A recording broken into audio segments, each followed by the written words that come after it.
বরবাদ তুমি দেখে আমার এইটাই ফিল হয়েছে, নারী তুমি বেঈমান প্লাস ছলনাময়ী, তোমার এইভাবে মৃত্যু হওয়া উচিত। তুমি আসলে বেঈমান, নারী তুমি বেঈমান।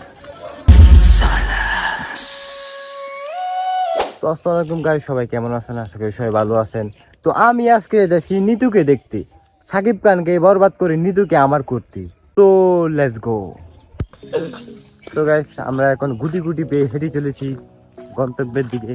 তো আমার সাথে আছে মোহাম্মদ রফিকুল ইসলাম রাজ, কি বলেন দর্শককে, আর আছে মোহাম্মদ রাফিন, আর পাশের জনকে না চিনলেও হবে, সমস্যা নাই। তো সাথেই দেখেন। তো গাইস এতক্ষণ তারা থাকার পর ফাইনালি গাড়িতে উঠলাম। তো আমি এখন যাচ্ছি আমাদের বিখ্যাত সিনেমা হলের দিকে। তো গাইস এই মাত্র আমি হলের সামনে আসলাম।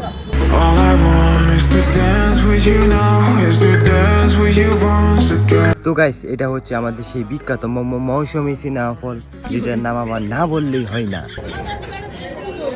তো গাইস এতক্ষণ মানুষের সাথে ৭১ যুদ্ধ করার পর ফাইনালি আমার টিকিট পেয়ে গেলাম, কারণ শাকিব খানের মুভি বলে কথা, যুদ্ধ তো করতেই হবে।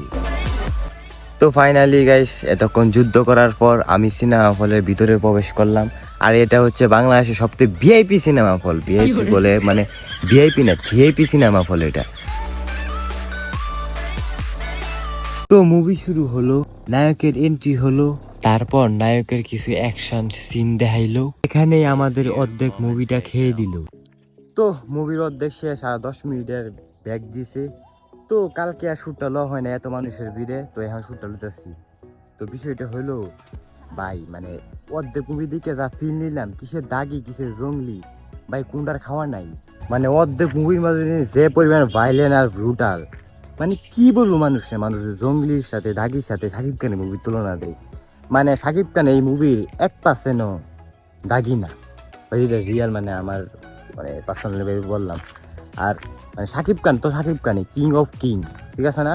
তো শাকিব খানের সাথে এইসব মুভির তুলনা দেওয়া কোনো লাভ নাই, ঠিক আছে? মানে যারা এখন দেখেন না মুভিটা দেখেন, আশা করি মজা পাইবেন। মানে অর্ধেক যে সিনটা দেখলাম, অর্ধেকটা মানে 1 সেকেন্ডে লাগিয়ে পদ্মাতে মানে চোখ সরাতে পারি নাই, এরকম পরিমাণে ব্রুটাল আর ভাইলেন্স ছিল মুভিটা।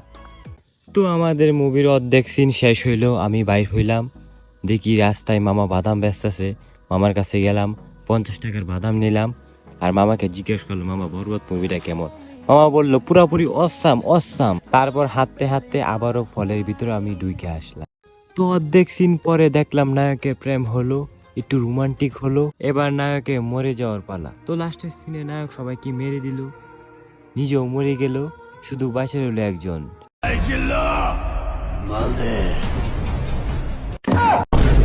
আমাদের মুভির গল্প এখানেই শেষ হলো। তো কেমন লাগলো মুভিটা সবাই কমেন্টে জানাবেন প্লিজ। তো গাইস আজকে বরবাদ সিনেমা দেখে আমি বলতে চাই এক কথাই, বরবাদ অসাধারণ অসাধারণ অসাধারণ মুভি, অসাধারণ।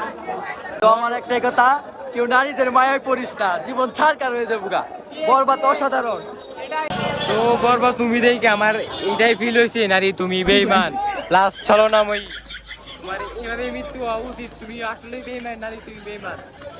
ভালো থাকবেন, সুস্থ থাকবেন, আল্লাহ হাফেজ।